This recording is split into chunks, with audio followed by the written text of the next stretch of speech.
Muž vyšel z lesa a popadl jí při volání na 911. Představte si, tato žena jela jedné noci po dálnici, když spatřila batole, jak kráčí samo po okraji silnice. Zastavila a volala 911, aby pomohla. Ale jakmile vystoupila, objevil se muž a popadl ji. Hodil ji do svého auta a ona skončila v zadní části kamionu. A i když se jednou dostala pryč, chytili ji znovu. Policie přijela a našla auto stále běžet s otevřenými dveřmi.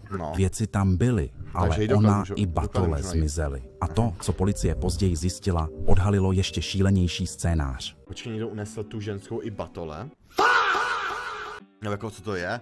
A je to vůbec podle pravdy, nebo to nějaký AI příběh? Byla to jedna z největších pátracích akcí ve státě, s policií, četníky i FBI spolupracujícími na jejím nalezení. Její tvář byla ve zprávách, příběh se stal virálním. A tisíce lidí se spojili, aby ji hledali, protože věřili, že ji unesli, když se snažila pomoci.